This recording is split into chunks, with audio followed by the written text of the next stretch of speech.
अस्सलाम वालेकुम, मेरा नाम है ज़ुहैब भट्ट और ये है पंजाब हुकूमत के कुछ इक़दामात बनाम सरकार। आप सोच रहे होंगे मैं लाहौर शहर में हूँ या किसी जंगलों में हूँ कहीं पे। ये लाहौर शहर में ही एक जंगल है, ये मेवाकी जंगल है और मेवाकी जंगल इसी तरह का होता है। इसके अंदर एक ट्रैक बना हुआ है। लोकेशन आप गेस करें, आपके लिए एक क्विज़ छोड़े जा रहा हूँ। लेकिन जंगलों में भी रास्ते होते हैं अगर आप बनाना चाहें तो। वो कहते हैं ना जंगल का निज़ाम है, जंगल का निज़ाम है। जंगल में भी रास्ते होते हैं। ये एक रास्ता है जिससे मैं चलता हुआ आया हूँ। ये रास्ता कहीं ना कहीं निकल ही जाएगा, तो रास्तों पे चलना चाहिए। जो रास्ते बनते हैं वो रास्ते इंसान की आसानी के लिए बनाए जाते हैं। गवर्नमेंट भी इसी तरह इकदाम कर रही है। 2 इकदाम किए हैं गवर्नमेंट ने। पहला इकदाम जो गवर्नमेंट का है वो ये है कि असले से पाक किया जाना चाहिए सूबे को। बहुत अच्छी बात है। जब आपको सेंस ऑफ सिक्योरिटी फील होगी सूबे के अंदर तो यकीनन आप भी कोशिश करेंगे कि यार मेरे पास मुझे असले की क्या ज़रूरत है। मैं गन लेके निकलता हूँ, मुझे उसकी ज़रूरत तो पड़ती नहीं है। ऐसा कोई चीज़ नहीं है। शहर में क्राइम रेट भी ग्रेजुअली गिर रहा है। उसकी जो भी वजूहात हो सकती हैं, वो चाहे CCD के जिनसे इनकाउंटर्स हों या कुछ भी हो, लेकिन क्राइम रेट कंट्रोल हो चुका हुआ शहर के अंदर। ये एक लिखी पड़ी बात है। मैं शहर के अंदर फिरता हूँ, मैं शहर में चलते फिरते महफूज महसूस करता हूँ अब आके, और मुझे ऐसा लगता है कि मेरे बच्चे भी बहुत महफूज महसूस करते हैं इस वक्त तक। सिचुएशन ऐसी है तो हमें कोई ख़ास ज़रूरत नहीं रही अभी असले की। लेकिन ये असला कंट्रोल कैसे होगा, इसके अंदर बहुत सारे सवालात हैं। जिन लोगों ने असले रखे हुए हैं उनके पास बहुत सारे सवालात हैं और वो सोच रहे हैं कि यार हमें पता चलना चाहिए कि अब ये हमने असला देना कैसे। जिनके पास गैर कानूनी असला पड़ा हुआ है उनके पास सवालात ज़्यादा हैं, क्योंकि वो थोड़े घबरा भी रहे हैं कि यार ये अब जमा करा। गैर कानूनी भी ऐसा गैर कानूनी नहीं है कि आप सोचें कि यार वो किसी के फादर का था, वो फौत हो गए, उनके पास आ गया, वो लाइसेंस तो जो है वो एक्सपायर हो चुका हुआ है, ख़त्म हो चुका है, तो असले का क्या करना है, वो उसको कहाँ हमने देना है, वो किसके पास रखना है। तो बहुत सारे सवालात ऐसे हैं जिनके जवाब हम आज आपको लेके देंगे। और आज लॉकडाउन जो लगा है स्मोक को लेके, उस पर भी बात करेंगे। हमारे साथ जुड़े रहिए। असला लाइसेंस पे बात कर रहे हैं हम। अभी मैं आपको लेके जाऊंगा जो हमारी कबीना की कमेटी है दाखिला की, उसके चेयरपर्सन है ख्वाजा सलमान रफ़ीक साहब। उनसे बात करेंगे और उनसे पूछेंगे कि ये जो अब असला जमा करवाना है किस तरह करवाना है। हमें जब जमा करवाने जाएंगे तो उसके लिए हमारी क्या सिक्योरिटी होगी कि हमें तंग नहीं किया जाएगा। और पुलिस का जो एक ट्रेडिशनल सा स्टाइल है कि भाई उन तेरा असला तेरे को पे है, नादरा रिकॉर्ड से उन्होंने चेक कर लिया और वो हमें तंग करेंगे कि नहीं करेंगे। ये तमाम चीज़ों के जो है ना, तमाम सवालों के जवाब वो लेने पड़ेंगे हमें ख्वाजा सलमान रफ़ीक साहब से। लेकिन मेरे पास एक SOPs हैं, ये पॉइंट्स हैं, ये SOPs हैं जो SOPs असले के हवाले से उस मीटिंग में मुरतब किए गए थे। ये ज़रूरी इसलिए है कि जो लोग असला रखे हुए हैं या लाइसेंस बनवाना चाह रहे हैं या लाइसेंस बनवा चुके हैं वो उसको ठीक करना चाह रहे हैं, उनके लिए ये है और उनके लिए जानना बड़ा ज़रूरी है। इतना खूबसूरत ट्रैक और जंगल बनाया था, लेकिन अब बेचारा उजड़ा हुआ ही लग रहा है। कचरा वचरा फेंक रहे जाते हैं। पब्लिक प्रॉपर्टी, आप पब्लिक प्रॉपर्टी का मतलब होता है आपकी प्रॉपर्टी है। जिस तरह अपने घर में गंद नहीं डालते ना, तो बाहर भी ना डाला करें। वैसे तो कई लोग घर में भी गंद डाल देते हैं, उनका कुछ नहीं किया जा सकता। उनकी तरबियत का मसला है, उनकी तरबियत ठीक करनी पड़ेगी। वो कहते हैं ना लातों के भूत बातों से नहीं मानते। देखे ना, ममनुआ मशरूबात की बोतलें भी पड़ी हुई हैं इर्द गिर्द। हूँ तो मैं जंगल में, लेकिन कमाल ही हो रहा है। तो ममनुआ असला जो है और ममनुआ बोर और गैर ममनुआ बोर के लाइसेंसेस, उन पर बात करेंगे। अभी आपको ये भी बताएंगे कि पंजाब के अंदर नया असला लाइसेंस का इजरा नहीं हो रहा। तो अभी हम आपको जंगल से निकल के बताएंगे कि ये असला लाइसेंस जो मनसूख होंगे, कितने मनसूख होंगे और किस तरह मनसूख होंगे। हमारे साथ ये पॉइंट्स मैं आपको बताने लगा हूँ। ये पॉइंट्स आप साथ चलते हुए देख लेंगे ताकि किसी किस्म की कोई एम्बिग्विटी ना रहे, कोई किसी किस्म का अबहाम ना रहे। क्योंकि बहुत सारे लोग मुझसे भी पूछ रहे हैं, मैं भी पूछना चाहता हूँ असला लाइसेंस का करना क्या है। असला लाइसेंस जो असला लाइसेंस जिनके पास है उन्होंने क्या करना है, किसको जाके बताना है कि मेरे पास है। सब लोग परेशान हैं क्योंकि हर बंदा जो हरासमेंट होती है ना, गैर ज़रूरी हरासमेंट इदारों की तरफ से, उससे घबराता है कि यार तंग ना करो मुझे सुकून से जीने दो। और हम भी यही चाहते हैं। तो इसलिए जो तमाम इबहाम है इस तमाम चीज़ों के अंदर, उसको दूर करने के लिए मैं ये पढ़ के सुनाने लगा हूँ आपको, और ये साथ चलता हुआ आप देख भी लेंगे। कहते हैं वज़ीर-ए-आला पंजाब की हिदायत पर Punjab surrender of illegal arms act 2025 तैयार किया जा रहा है। इसका मतलब ये भी तैयार हो रहा है, जिसके तहत पंजाब को मुकम्मल तौर पर डीवेपनाइज किया जाएगा, यानी कि पंजाब को असले से पाक कर दिया जाएगा। इसके मुताबिक ये Punjab surrender of illegal arms act है 2025। Surrender of illegal arm act 2025 के तहत नाजायज़ असले की वापसी, तल्फी और असले से मुतल्लिक कवानीन का नफाज अमल में लाया जा रहा है। यानी कि अभी ये लागू नहीं हुआ, ये कुछ ही अरसे में अप्रूव होगा। अभी ये अप्रूव भी नहीं हुआ, अभी ये काबीना में जाएगा, असम्बली में जाएगा, ये अप्रूव होगा, उसके बाद ये इम्प्लीमेंट होगा, फिर इस पर काम शुरू होगा। इसलिए अभी से पैनिक ना करें, बिल्कुल पैनिक नहीं करना आपने कि मेरे पास असला है, मैं क्या करूँगा, मुझे ये पकड़ लेंगे, वो कर लेंगे, ऐसा कुछ नहीं है। अभी ये नाफिज नहीं हुआ, नाफिज होगा ये बहुत जल्दी। उसके बाद आपको इस तमाम इकदाम उठाने हैं इसके ऊपर। अपना इलीगल वेपन अगर आपके पास पड़ा हुआ है तो उसको जमा करवाना है आपने। दूसरी बात, हुकूमत पंजाब गैर कानूनी असले को कानून नाफिज करने वाले इदारों के हवाले करने के लिए 15 दिन की इम्यूनिटी दे रही है। इस इम्यूनिटी का मतलब ये होगा कि इस 15 दिन के अंदर जब आप जमा करवाएंगे तो आपको सवाल जवाब नहीं पूछे जाएंगे, आपसे नहीं पूछा जाएगा कि आप कहाँ से लेके आए हैं, क्या किया है, वो सिर्फ सबमिट करेंगे आपसे लेके। ये भी श्योरिटी दी जाएगी और ये सवाल हम ख्वाजा सलमान रफ़ीक साहब से ज़रूर पूछेंगे कि लोगों को क्या श्योरिटी है कि उनको तंग नहीं किया जाएगा, क्योंकि मेजर चीज़ इसमें हरासमेंट वाली है। उसके बाद ये इसमें लिखा गया जिसके तहत शहरी के खिलाफ किसी किस्म की कोई कानूनी कार्रवाई नहीं की जाएगी, लिखा हुआ इस पॉइंट के अंदर भी। इस हवाले से क्राइम कंट्रोल डिपार्टमेंट को टास्क दिया गया है, तमाम जब्तशुदा असले को बाकायदा तल्फ किया जाएगा। क्राइम कंट्रोल डिपार्टमेंट आपको पता ही है, CCD द ग्रेट, और उन्होंने ये तमाम प्रोजेक्ट अपने पास लिया है, ये तमाम ऑपरेशन वो करेंगे। इसके बाद महकमा दाखिला पंजाब ने 10 लाख लाइसेंस याफ्ता अफराद की मुकम्मल जाँच पड़ताल मुकम्मल कर ली है और तमाम को नादरा के ज़रिए कंप्यूटराइज लाइसेंस दिए गए हैं। यानी कि जो कंप्यूटराइज लाइसेंस हैं आपके पास, जो आपके असले के हैं, उसकी जांच पड़ताल उन्होंने मुकम्मल कर ली है। उन्होंने देख लिया है कि हमारे पास 10 लाख लाइसेंसेस हैं जो नादरा से इशू हुए हैं, क्योंकि बाज़ दफ़ा उनको फ़ेक भी बनाया जाता है, उन लाइसेंसेस जो से हैं वो फ़ेक बनाए जाते हैं। तो उन्होंने चेक कर लिया कि हमारे पास 10 लाख के करीब जो लाइसेंसेस हैं वो रियल हैं, नादरा में रजिस्टर्ड हैं और वो लोगों के पास हैं। इसका मतलब ये हुआ नादरा के पास तमाम डाटा होने का फ़ायदा ये है कि कानून नाफिज करने वाले इदारे किसी भी वक्त किसी भी असला लाइसेंस की फौरी ऑनलाइन जांच पड़ताल कर सकते हैं। बिल्कुल ठीक है, एक क्या कहते हैं ना, कॉमन एक डाटा है, उसके अंदर वो सारा आया और तमाम इदारे जो भी इसको देखेंगे जांच पड़ताल कर सकेंगे, उसको देख सकेंगे कि ये असला लाइसेंस है कि नहीं है, कंप्यूटराइज किया गया उसको। महकमा दाखिला पंजाब ने इंफरादी असला लाइसेंस के साथ साथ असला डीलर्स की भी मुकम्मल जांच पड़ताल और स्क्रूटनी की है। यानी कि इस पॉइंट के मुताबिक उन्होंने स्क्रूटनी मुकम्मल कर ली है असला डीलर्स की भी, और कुछ की स्क्रूटनी चल रही है। उसके बारे में उन्होंने आगे जाके बताया कि हुकूमत पंजाब अमन व अमान की फ़िज़ा बरकरार रखने के लिए असला और डाला कल्चर की हौसला शिकनी कर रही है।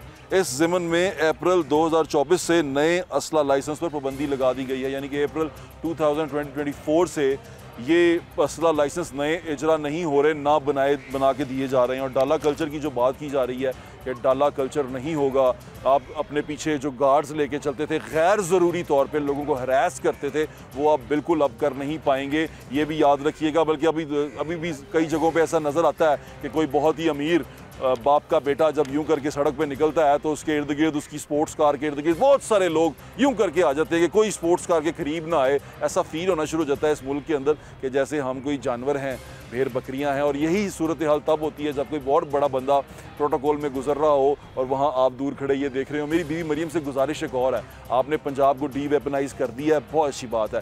अब पंजाब के अंदर अपने तमाम प्रोटोकॉल्स भी ख़त्म कर दें जो आप सड़कें रुकवाते हैं, क्योंकि अगर हमको ख़तरा नहीं है ना हमारी जान को, आपने अमनो मान इतना बेहतर बना दिया है तो यकीन माने आपकी जान को ख़तरा भी नहीं होगा। इस पर आगे चल के बात करते हैं। बात ये चुप जाएगी उनको, लेकिन हमें करनी ज़रूरी है। चुपती हुई बातें ही असल में इंसान को बेहतरी की तरफ लेके जाती हैं। सुबह भर में डिप्टी कमिश्नर CCPO लाहौर और DPOs और CPOs को अब तक ज़ब्तशुदा असले के बारे में जामिया रिपोर्ट जमा करवाने की हिदायत कर दी गई है। अगर गैर कानूनी असले के खिलाफ एक्शन की बात की जाए तो अब तक महकमा दाखिला ने 28 असला डीलर्स के लाइसेंस मनसूख कर दिए हैं। वाह वाह वाह। इन जैली डीलर्स की दुकानें सील करके FIR दर्ज करवा दी गई हैं।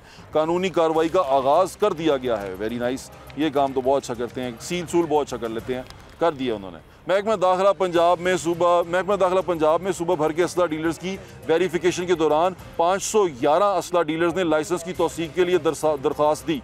यानी कि 512 जो असला डीलर्स थे उन्होंने कहा कि हमारा लाइसेंस रिन्यू किया जाए, जिनकी मुकम्मल स्क्रूटनी के बाद 393 असला डीलर्स के लाइसेंस की तस्दीक की गई है और इन्हें ग्रीन सर्टिफिकेट जारी किए गए हैं। 511 में से 393 जो उनसे हैं सिर्फ उनको लाइसेंस दिया गया है, उनका लाइसेंस रिन्यू किया गया, उनको ठीक करके दिया गया। इस वक्त महकमा दाखिला में 90 असला डीलर्स के कागजात की स्क्रूटनी की जा रही है, जिनमें से 44 असला डीलर्स की समात मुकम्मल हो चुकी है और 46 की समात जल्द मुकम्मल कर ली जाएगी। अदाद शुमार की बात करें तो पंजाब में 10,12,454 अफराद के पास इनफरादी असला लाइसेंस मौजूद है। इस तरह पंजाब में सिक्योरिटी कंपनीज़ के लिए 37,918 असला लाइसेंसेस जारी किए गए हैं। मुख्तलिफ इदारों के नाम पर रजिस्टर्ड असला लाइसेंस की तादाद 42,272 है। और पंजाब में मजमूई तौर पर असला लाइसेंस की कुल तादाद 10,92,644 है। पंजाब में असला लाइसेंस के तमाम रिकॉर्ड नादरा की मदद से ऑनलाइन चेक किया जा चुका है और असला लाइसेंस के इजरा और तजदीद के अमल को, तजदीद माने होता है रिन्यूअल के अमल को शफाफ और ख़ुदकार बनाने के लिए ऑनलाइन कर दिया गया है।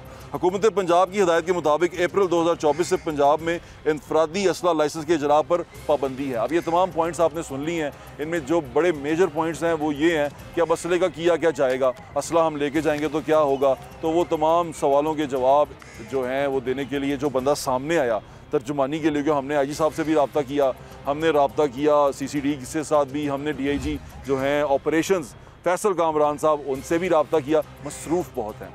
तो ये जो उनसे हैं ख्वाजा सलमान रफ़ीक साहब, उन्होंने कहा कि हम अपनी हुकूमत की तर्जुमानी खुद करेंगे, तो उन्होंने आगे हमें सवालों के जवाब दिए। आए उनके पास चलते हैं।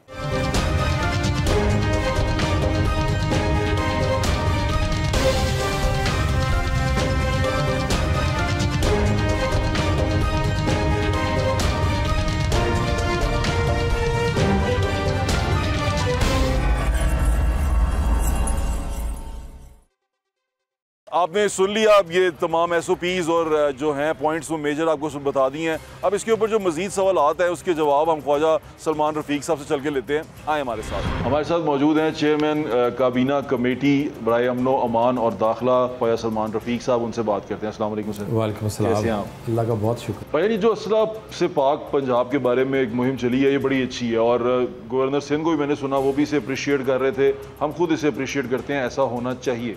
लेकिन अब एक प्रॉब्लम ये आ गई है, जो प्रेस कॉन्फ्रेंस हुई थी, एक मुतफर क्या कहते हैं उसको, मुश्तरका प्रेस कॉन्फ्रेंस हुई थी जिसमें CCD भी थी, जिसमें IG पंजाब खुद थे और होम डिपार्टमेंट के भी लोग थे। उन्होंने कहा असला जमा करवाएं। अब असला जमा करवाने के ऊपर भी बहुत सारी चीज़ें थी ना, वो एम्बिग्विटी में थी। मैं वो क्लियर करना चाहता हूँ असले को लेके। सबसे पहला सवाल ये है कि अगर किसी के पास असला पड़ा है, एक तो गैर कानूनी असला जो सा होगा ना, वो तो बंदा लेके जाते हुए ही घबराएगा कि अब मैं इसे कैसे जमा कराऊं, किसको जमा कराऊं। उन्होंने कहा CCD में जमा कराएं। अब CCD में वो कैसे जाएगा, वो एक डरता रहेगा। मुझे 1000 बंदे पूछ रहे हैं क्या करें, कई कहते हैं असली लपेट के पेटी चवाड़ देने। तो ये करना क्या हमने असले का जो गैर कानूनी। आपका बहुत शुक्रिया, आपने मुझे मौका दिया अपने प्रोग्राम में बात करने का। वज़ीर पंजाब जो है वो ज़ाहिर है लीड कर रही हैं हमें, और उनकी कोशिश है कि अपने निज़ाम को बेहतर करूँ, चाहे वो शोबा सेहत है, शोबा तालीम है, अमन व अमान है, असले से पाक पंजाब है। एक टारगेट है असले से पाक पंजाब, आप उसमें 80% कामयाब होते हैं, 70-90 होते हैं। जो भी होंगे माशरे के लिए वो बेहतर होगा, रियासत के लिए वो बेहतर होगा। CCD में मैं और आप जाते डरेंगे कभी? नहीं, मैं तो नहीं डरूँगा। हाँ, बिल्कुल नहीं डरूँगा। क्यों? कि आपका मेरा दामन साफ़ है। भाई डरे वो लोग जो शूटर्स हैं या लोगों को पैसों के लिए कत्ल करते हैं या तावान करते हैं। पहली बात यह है कि जब एक गवर्नमेंट ऑफ पंजाब ऐलान करेगी, मैं भी उसका पाबंद हूँ, CCD भी उसकी पाबंद है, होम डिपार्टमेंट उसका पाबंद है। ऐलान ये है कि एक ऑर्डीनेंस आएगा या एक्ट ऑफ असेंबली होगा इलीगल आर्म्स पे, उसके तहत एक टाइम दिया जाएगा कि इस टाइम के दौरान जो अपना गैर कानूनी असला फलां सेंटर पर जमा कराएगा उससे पूछगिछ नहीं की जाएगी। अच्छा, ऐसा है? और अगर की जाएगी, नहीं अगर की जाएगी तो हम सब पूछने वाले बैठे हुए, क्योंकि गवर्नमेंट का फैसला है, हम सब ने डिसिप्लिन में चलना है। नंबर 1। नंबर 2, अब गैर कानूनी जो असला है उसकी काफ़ी बड़ी तादाद है, तो उसको ज़ब्त होना चाहिए। क्योंकि लोगों के पास जो लाइसेंस है, आपके पास भी लाइसेंस है, मेरे पास भी लाइसेंस है, तो हम अदम तहफ़्फ़ुज़ की वजह से हमने लाइसेंस रखा हुआ है ना। ऐसे माशरों में जो पाकिस्तान से बाहर माशरे हैं जहाँ पे असला नहीं है, तो वहाँ पे लोगों को असले की ज़रूरत नहीं है। सो मैं ये समझता हूँ कि बहुत एक अच्छा कदम है। अब आगे है कि इसकी इम्प्लीमेंटेशन कैसे करें, इसकी माइक्रो डिटेल क्या है, तो इस पर पुलिस डिपार्टमेंट अपना काम कर रहा है। होम डिपार्टमेंट के साथ मिलकर वो बाकायदा एक्ट ऑफ असेंबली किया जाएगा या ऑर्डिनेंस किया जाएगा। ऑर्डिनेंस करके फिर उसकी डेट होती है, उस डेट के दौरान असेंबली को पास कर लिया जाएगा। उसके बाद फिर एक वाज़ेह डेट दी जाएगी, सेंटर्स को नोटिफाइड किया जाएगा, लोग अपना असला वहाँ पर जमा करवा सकते हैं। और उस टाइम के दौरान, जिस टाइम के दौरान उनको ये छूट होगी कि उनके खिलाफ कार्रवाई नहीं की जाएगी, तो उनके खिलाफ कार्रवाई नहीं की जाएगी। बिल्कुल नहीं की जाएगी। ये बिल्कुल नहीं की जाएगी। अगर कहीं की जाएगी और कोई शिकायत हो तो बिल्कुल वो, अगर आपके साथ कोई कार्रवाई की जाएगी, आपको लगे कि करेंगे, तो आप शिकायत कर सकते हैं, कर सकते हैं, गवर्नमेंट उसका भी इजाला करेगी। अच्छा, दूसरी बात ये, एक तो हो गया गैर कानूनी असला, ये तो आपने जमा करवाना ही करवाना है और सेंटर बनेंगे वहाँ जमा करवा दिया, ये एक आप एमनेस्टी स्कीम कह रहे हैं इसको। दूसरा असला, उन्होंने मिनिस्टर साहबा जो सी आज़म बुखारी साहब, उन्होंने प्रेस कॉन्फ्रेंस की, उन्होंने कहा कि जिन लोगों के पास असला है हम उनको भी चेक करेंगे क्या वो असला रखने के अहल हैं, जिनके पास वो हैं लाइसेंसेस हैं। ये क्या बात थी? अब कैसे ये अहलियत कैसे चेक करें? देखिए, उसमें बुखारी साहबा जो ज़ाहिर बात करती हैं वो गवर्नमेंट के रेप के तौर पे करते हैं, गवर्नमेंट के नुमाइंदे के तौर पे करते हैं। और जो मीटिंग में कैबिनेट में तो आता है उनका जिम्मेदारी है कि उसको लोगों तक पहुँचाना। इस पर उन्होंने बात बिल्कुल दुरुस्त की है। जो 11 लाख के करीब लाइसेंस हैं पंजाब में, जो मैक्सिमम अब नादरा के हैं, पुराने लाइसेंस तो अब मादूब हो चुके हैं, तो नादरा के लाइसेंस को जो लाइसेंस होल्डर्स हैं उनको एक दफ़ा DIC चेक करेंगी। अब DIC क्या है? DIC डिस्ट्रिक्ट इंटेलिजेंस कमेटी है जिसमें DPO, DC और तारी एजेंसी उसके मेंबर हैं। उसमें जो पढ़े लिखे लोग हैं, शरीफ लोग हैं, टैक्स पे करने लोग हैं, कोई लैंड लॉर्ड है, ताजर है, तो उससे खुदा ना सा कोई नहीं। हाँ, उसमें सिर्फ वो लोग देखे जाएंगे जो जराइम पेशा लोग हैं। क्या वो इस असले के लाइसेंस को अपने जुर्म के लिए इस्तेमाल तो नहीं कर रहे? तो ये एक इंपॉर्टेंट है, उनको सेग्रीगेट किया जाएगा। उनका लाइसेंस जो वो कैंसिल हो सकता है, बाकी आम एक बिजनेसमैन को या कैसे क्या जिस पे पर्चे होंगे उस पर मुकदमे मुकम्मल देखे जाएंगे, फिर उसकी इंटेलिजेंस रिपोर्ट की जाएगी और एक पूरे ड्यू प्रोसेस के बाद उसका लाइसेंस कैंसिल किया जाएगा अगर कानून में उसकी प्रोविजन मौजूद होगी। क्या जो जिनके पास लाइसेंस हैं इन सारों को DIC में जाना पड़ेगा?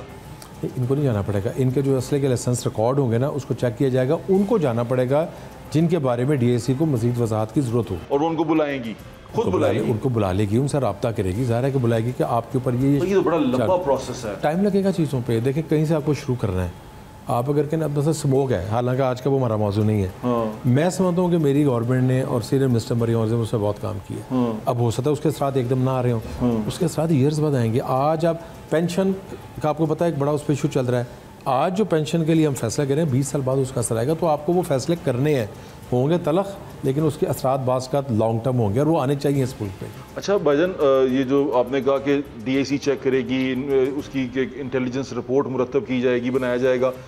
हमारा एक कल्चर है, आपको पता है यहाँ पुलिस थानों का। आप शहर में तो शायद शिकायत भी कर दें, सारा कुछ कर दें, लेकिन जब ये छोटे डिस्ट्रिक्ट्स में, छोटी जगहों पे जाएगा, गांव में, तहसीलों में जाएगा, वहाँ तो फिर ये एक टूल मिल गया पुलिस को या DIC को आम पब्लिक के खिलाफ इस्तेमाल करने के लिए कि आजा भाई, नहीं तेरा लाइसेंस कैंसिल कर देंगे, इन्हें पैसे दे दे भाई, नहीं तो लाइसेंस कैंसिल कर दें। आपने बड़ी इंपॉर्टेंट बात की और हम इसका बहुत ख्याल करते हैं। मैं भी जिन डिपार्टमेंट में जिसमें भी काम कर रहा हूँ, होम डिपार्टमेंट के साथ कुछ मेरा काम है जो CM साहबा ने कैबिनेट ने पावर डेलीगेट की भी है, तो तमाम DCOs, DPOs को, कमिश्नर्स को, RPS को ये वाज़ेह हदायत होती है कि जो है, अब हम ऐसे इमाम मसाजिद की सेशन कर रहे हैं, हमने आज से फॉर्म उसका, तो उसमें जो असिस्टेंट कमिश्नर का दफ्तर है उसको हुक्म दिया गया है कि जो इमाम साहब आएंगे पहले उनको चाय का कप पेश करना है। और जो फॉर्म भरा गया है ज़ुहैब भाई, उसमें ख़ास तौर पर जो उसकी उर्दू लैंग्वेज की गई है, उसमें लिखा कि इमाम साहब के वालिद बुज़ुर्गवार का नाम, उसको नहीं लिखा कि इमाम के, क्योंकि आम जो सोसाइटी है, चाहे वो इमाम है या हमारा शहरी, वो हमारे लिए काबिल इज़्ज़त है। तो तमाम पुलिस के DPOs, DC की जिम्मेदारी होगी कि थाना लेवल पे मिस हैंडलिंग कहीं पर ना हो, जहाँ पे हो तरीके से हो, अगर कोई करेगा उसके खिलाफ कार्रवाई की जाएगी। आपको लोग सुन रहे हैं, अगर ऐसा हो उनके साथ तो वो कहाँ पर अपना ये मुद्दा लेके आ सकते हैं? मीडिया मौजूद है, हम मौजूद हैं, उसके खिलाफ कार्रवाई की जाएगी। अगर कोई चीज़ मिस हैंडल करेगा, गवर्नमेंट की पॉलिसी के ख़िलाफ़ करेगा, किसी को हरास करेगा, ताजर को, बिजनेसमैन को, आजर को, डॉक्टर को, इंजीनियर के साथ, बिल्कुल उसका कार्रवाई होगी। क्योंकि गवर्नमेंट जो है ना, जो वज़ीर आला पंजाब है या उसकी जितनी टीम है, कैबिनेट है या ऑफिशियल्स हैं, हम सब एक सिस्टम की बेहतरी के लिए काम कर रहे हैं। खुदा न खासा किसी को तस्दीक करनी, किसी की जिल्लत करनी, कतल मकसद नहीं। बिल्कुल ठीक है। अच्छा, अब इसके अंदर एक प्रोहिबिटेड बोर है, यानी कि ममनुआ बोर के बारे में हमारे यहाँ पे बहुत सारे ऐसे लोग हैं जिन्होंने प्रोहिबिटेड बोर के लाइसेंस बनवाए हुए हैं। अब वो लाइसेंस बने हुए हैं, क्या आप उनको मनसूख करेंगे? उनको किस तरह चेक किया जाएगा? ये उन लोगों ने बनवाए हुए हैं जिनकी कंपनीज हैं या जिनकी दुश्मनदारी है या कोई दुश्मनदारी रखते हैं, उन्होंने ये किया हुआ, तो क्या करेंगे? कंपनीज हैं ना, उन सारे को तो चेक किया जाएगा। और वो ममनुआ बोर के लाइसेंस जो फेडरल से बने हुए हैं, अपनी एक रिपोर्ट मरतब करके वो वफाक को भेजी जाएगी। फिर फैसला उसमें वफाक ने करना है, क्योंकि जो लाइसेंस इस्लामाबाद से हो या किसी और जगह से हो, वो रिपोर्ट उस मुतलका सूबे या उस मुतलका वफाक को जाएगी। फिर उसके बाद हमने अपना काम मुकम्मल करके उनके हवाले कर देना।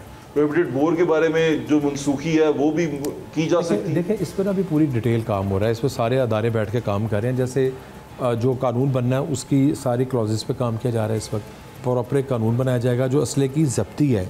इसी तरह जो आपने ये बात की ना, इसकी डिटेल्स और माइक्रो डिटेल्स तय की जा रही है, अभी की जा रही है, क्योंकि जो ही अनाउंस किया जाएगा, हाँ। ये वो सवालात हैं जो सामने आने शुरू हो जाएंगे ना। तो इसमें होम डिपार्टमेंट अपना काम कर रहा है, हाँ। अपना काम वो काफ़ी हद तक मुकम्मल कर चुका है। लेकिन जो ही तारीख अनाउंस होगी उससे पहले एक पूरा हदायतनामा और इसके जो SOP हैं वो वाज़ेह तौर पर लोगों को बताया जाएगा, ताकि हर एक इल्म में हो कि किसके साथ क्या मामला। बिगविटी यहाँ पैदा हुई है कि जब ये प्रेस कॉन्फ्रेंस हो गई, वो सारा कुछ हो गया, अभी आप कह रहे हैं डेट्स कोई नहीं आई, ना अभी जमा करवाने की आई, ना अभी किसी चीज़ की आई, तो वो जब फैल गई हवा तो हर बंदा भागा है इधर उधर। कोई पूछ रहा है कि ये कहाँ जाके जो सा हमारा अपना लाइसेंस असला है इसको कहाँ रजिस्टर करवाना है, किसके पास जाना है, कौन सी क्लॉज में जाना है, किसी को कुछ नहीं पता। तो इसकी कोई टाइम फ्रेम बताएंगे? ऑर्डिनेंस या कानून आने तक जो कि चंद दिन में आ जाएगा, चंद दिन में आ जाएगा ना, इस महीने आ जाएगा, अगले महीने आ जाएगा।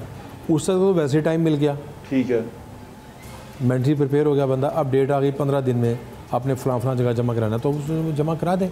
और जब उसको ऑर्डिनेंस आएगा तो उसमें डिटेल्स आएंगी ना, क्लॉजेज आएंगी कि जो आप असर लाइसेंस जमा कराएंगे वॉलंटरली आपके खिलाफ कोई कार्रवाई की जाएगी। तो उसका पाबंद पुलिस भी और हम भी उसका पाबंद है। नया लाइसेंस जो है उसका इजरा, नए लाइसेंस को मिल लोग चाहते हैं, कोई ताजर हैं, कोई इस तरह लोग हैं, वो चाहते हैं कि हम लाइसेंस बनवाएं। तो ये भी कहा गया कि अब लाइसेंस नहीं बनेंगे। तो अगर लाइसेंस नहीं बनेंगे तो जितने असला डीलर्स हैं वो तो दुकानें बंद कर जाएंगे, और जो नए बनाने के ख्वाहिशमंद हैं वो क्या करेंगे? नया असला लाइसेंस पे अभी तो जो पॉलिसी है वो तो अभी उसको नहीं बनाना, नहीं बना पहले अभी फ़िलहाल यही पॉलिसी है उसकी।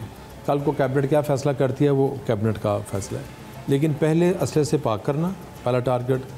मौजूदा असला लाइसेंस जो हम सब के पास हैं उनको चेक करना, और उनमें बुरी शोहरत के हमल जो अफराद हैं उनको सेग्रेट करके अलहदा करना। ठीक है। फिर तीसरा स्टेप आएगा, उस पर कैबिनेट फैसला करेगी।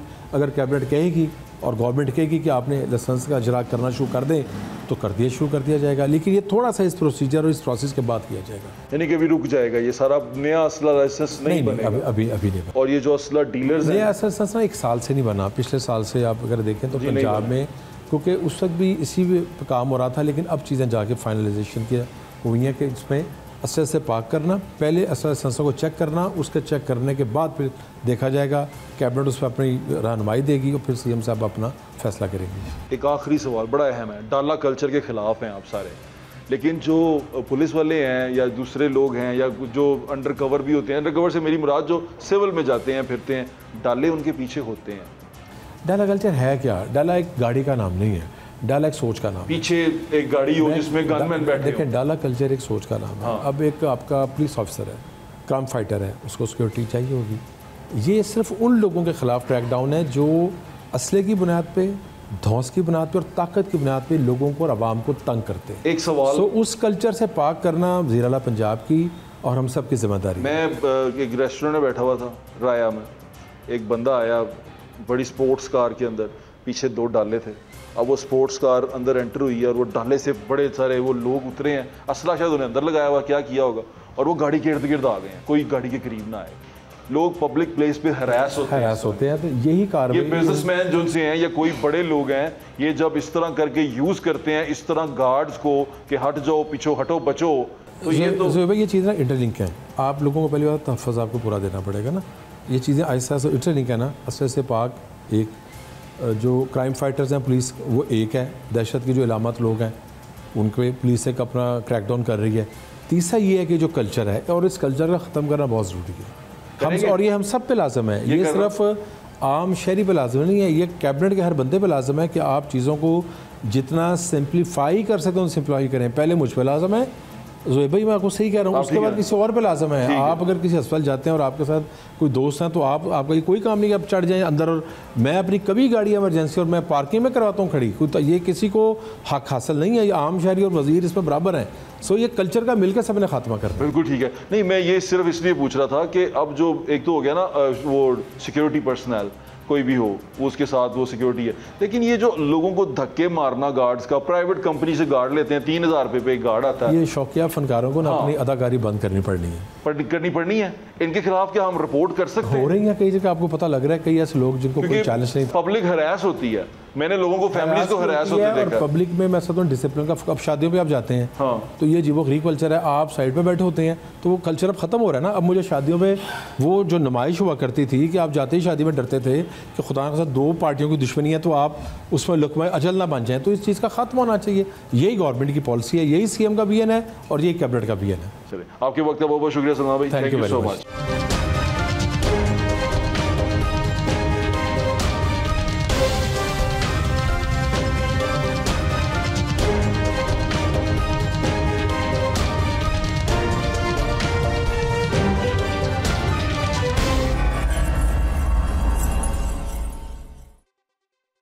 तमाम बातें आपने सुन ली। एक और इकदाम भी किया गया है, वो रिसेंटली कुछ दिनों में इन्होंने किया है। वो रिसेंट इकदाम ये था कि स्मोक बढ़ती जा रही है लाहौर शहर में, गाड़ियों के धुएं से ज़्यादा परेशानी हो रही है, इंडस्ट्री लग रही है, जगह जगह जनरेटर चल रहे हैं, लाइट आती नहीं है, लोगों की मार्केट्स के अंदर जनरेटर चल रहे हैं, तमाम चीज़ें हम कर रहे हैं, उस वजह से माहौल जो है वो हमारा ख़राब हो गया है। जिसको ठीक करने के लिए इन्होंने कोशिश की है कि हम लॉकडाउन लगा देते हैं। और ये पाबंदी बड़ी चीज़ है, दुनिया सारी में ये पाबंदी होती है, दुनिया सारी में लोग टाइम से बंद करते हैं। अभी कुछ अर्सा पहले मुझे लंदन जाने का इत्तेफाक हुआ, तो लंदन के अंदर 5 बजे से 5 साढ़े 5 बजे तक तमाम बाज़ार, तमाम मार्केटें बंद हो जाती हैं। मैं एक अच्छे बड़े मॉल में था, उसके अंदर जो ही 5 बजे मुझे आदत थी कि मैं सोचा कि चलो हम अपने मॉल्स में जिस तरह जाते हैं घूमने फिरने, यहाँ भी रात को जाएंगे और मॉल में फिरेंगे, जबकि रात को कोई मॉल नज़र नहीं आया मुझे कि मैं किसी मॉल में जाऊँ, क्योंकि वहाँ और बहुत सारी जगह हैं जहाँ आप जा सकते हैं और रिलैक्स कर सकते हैं, क्योंकि इंसान को ज़रूरत होती है तफरीह की। ये इंसान की जबिलत में है कि उसे तफरीह चाहिए, लेकिन हम तफरीह के दुश्मन हैं। पाकिस्तान में हम तफरीह को बिल्कुल पसंद नहीं करते, उसे हमेशा गलत समझते हैं, क्योंकि हम खुद तफरीह करते नहीं हैं। अच्छा, अब यहाँ पर सिचुएशन ये है कि लॉकडाउन लगाया जाना चाहिए, 10 बजे मार्केटों को बंद करने का टाइम दे दिया गया है और मुख्तलिफ औकात कार लगा दिए हैं, वो अब साथ चलते हुए देख रहे हैं। वो नोटिफिकेशन या उसके जो औकात कार हैं वो भी हम साथ चला रहे हैं, ताकि इन्फॉर्मेशन का जो ये शो है इसमें आपको पूरी इन्फॉर्मेशन मिल सके कि हमारे माशरे में हो क्या रहा है, हमारे शहर में हो क्या रहा है। दुकानें बंद कर देनी है और दुकानें बंद करने के बाद आपने सुकून से घर जाके सो जाना है, गाड़ियाँ लेके सड़क पर फिरते नहीं रहना। अगर आप ऐसा करेंगे तो कोई फ़ायदा नहीं होगा इस लॉकडाउन का, और स्मोक बढ़ती जाएगी। और यकीन माने ये स्मोक बढ़ने से हमारी सेहत ख़राब होगी। हर घर में कोई ना कोई बंदा गला लेके बैठा हुआ और खांसियाँ कर रहा है और डॉक्टरों पे दौड़ा और कह रहा है खांसी ठीक नहीं हो रही। खांसी ठीक क्यों ठीक होगी? खांसी फ्लू क्यों ठीक होगा? नहीं ठीक होगा, जबकि आप जो हवा सूंघ रहे हैं, जो हवा अपने अंदर इनहेल कर रहे हैं, वो पोल्यूशन से भरी हुई है, वो आपकी गाड़ियों का धुआं है जो कुदरत आपके मुँह पर दोबारा वापस फेंक रही है। वो अपने पास हवा में मोलक नहीं कर रही, वो आपके मुँह पर फेंक रही है कि पियो, खाओ, तुसी कड्डे या गड्डियाँ का धुआं तुसी खाओगे। तो मेरी दरख्वास्त आपसे यह है कि माहौल दोस्त बने। इंसान दोस्त तो पता नहीं हम बनेंगे कि नहीं बनेंगे, माहौल दोस्त बन जाएं, खुदा का वास्ता है, और माहौल दोस्ती को अपनाएं। अगर आप चाहते हैं कि आपके और आपके आने वाली नस्लों के लिए ये माहौल बेहतर रहे, तो ये बड़ा ज़रूरी है माहौल दोस्त रहना आपका।